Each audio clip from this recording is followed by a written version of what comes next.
Labyrinth. Jim Henson's mushroom trip gone awry.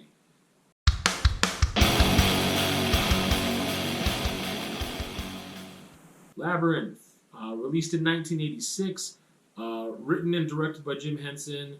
We have other writers as well, Dennis Lee and Terry Jones, starring mainly David Bowie and Jennifer Connelly, and then there's a whole host of puppets and stuff. I think there's only two other real people in it, but mainly Jennifer Connelly, David Bowie. Genre-wise, we're talking about like fantasy, adventure, family, musical. Fantasy, adventure, family musical, I guess, is what it is. There will be spoilers at the end. Not a lot, but a little bit, because I want to talk about a part that I didn't enjoy super much. But Labyrinth, let's talk about it. So, it's cool and fun. And that's about as far as I got with adjectives. To summarize, Labyrinth, that came out the year of my birth, in order to age myself for everybody, 86. So, we have a 16-year-old girl. Keep that in mind, and also keep it in mind this is 86. So she's in a world of her own. She's practicing, doing plays by herself out in the park, and she's kind of a loner. Her parents, or she's got a stepmother, evil stepmother, and her dad, and they have a new baby, and she's supposed to babysit, and she just hates her life. She's just so dramatic, and she wishes. There's a story in her book called Labyrinth, and she wishes for the Goblin King to come take her brother away, and he does. So then she's got to get him back. Her little baby brother is gone in an imaginary kingdom, and she has to travel through the labyrinth in order to retrieve him. So that's a thing. That happens. And then musical, adventure, family, fantasy times ensue. David Bowie, his character, Jareth, the Goblin King, he's a little mystical, but he also kind of has a weird attraction to Sarah, who is 16 years old. I don't mean Jennifer Connelly, I mean Sarah, the character, is 16 years old.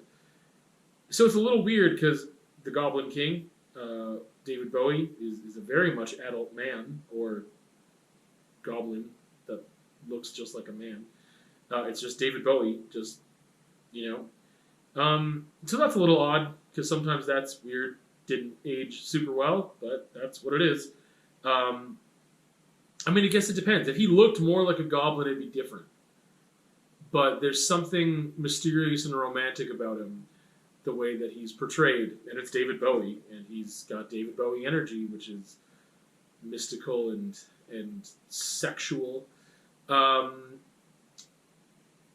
really noticed something as I was writing out kind of my notes here, and that emotionally, I didn't really feel a lot. Emotionally about this film. I think it's because it is a kid's film, and I've seen it 3 to 4 times, and the context that I was watching it this time around was showing it to kids who had never seen it before, and I was excited about that. But I realized, I'm like, yeah, it was cool, it's fun, I enjoy most of it, and the parts that I didn't enjoy were the same parts I didn't enjoy beforehand, which I'll talk about in a bit. But I didn't feel a lot emotionally, and I think the reason is because the puppets.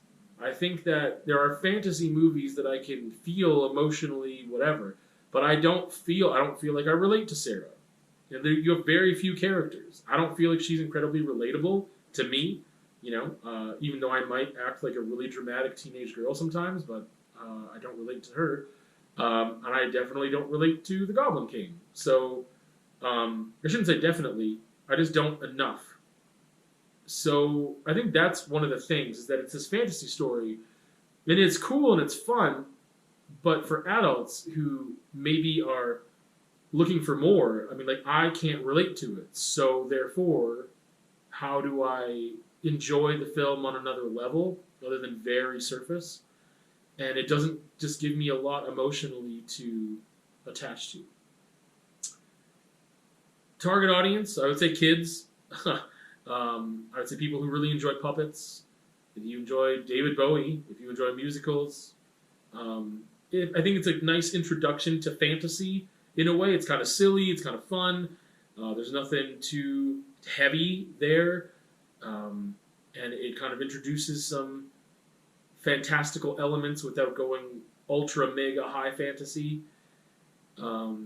Importance and function, I think as an introduction to fantasy, it could be kind of cool. I don't think it's an important film. I think it's entertaining for what it is, and that's its function, I guess. Where is it on my shelf? I would say mid-high. I feel closer to mid. It's nostalgic, and I like it, but there are some parts that I'm just like, man, I could have really done without this. You put a lot of stuff in here I just didn't need. So I think it's cool to introduce fantasy to kids in this way. It kind of has like a be careful what you wish for vibe to it. As for morals and lessons and things to be learned, I think that's kind of it. So, or things are not what they seem, or like critical thinking skills maybe a little bit. So, in the context of showing it to kids, I believe it's like mid-high on the shelf. Spoilers. I will tell you spoilers now. Things I did not enjoy. So the one scene that always stuck out to me is just really pointless. I don't remember what they're called, but they're these like red furry things, and they can take off their heads and limbs, and they have like some weird Jamaican accents or something, and they're just like tossing their heads around, and it's just like a random. There's a song in there too, but it's just like this doesn't move the story forward. It was kind of like, I think they just wanted to play with this technical aspect of the puppets removing their heads and throwing them around, and it'd be fun, but we have like 5 minutes, which is a long time to be out of the film. I'm completely out of it. Don't care about the scene. Doesn't add anything at all. You should have cut that right out. It's really useless. Yeah, I feel like that's the biggest thing, is like that's just... There are other places where you could probably trim the fat a little bit, but that's like a massive section in the context of a movie when you've got someone who's checked out because you're doing this thing and this song and whatever, and it doesn't do anything for the plot. It doesn't do anything for the story. It doesn't do anything for the characters. It does nothing. That's a pretty big oversight, I feel. So that's really the only spoiler, but I wanted to talk about it because, again, like, I think the film is fun. It's cool. I enjoy it. It's cute, but for me, that took me out of it, and that's just not great filmmaking, storytelling.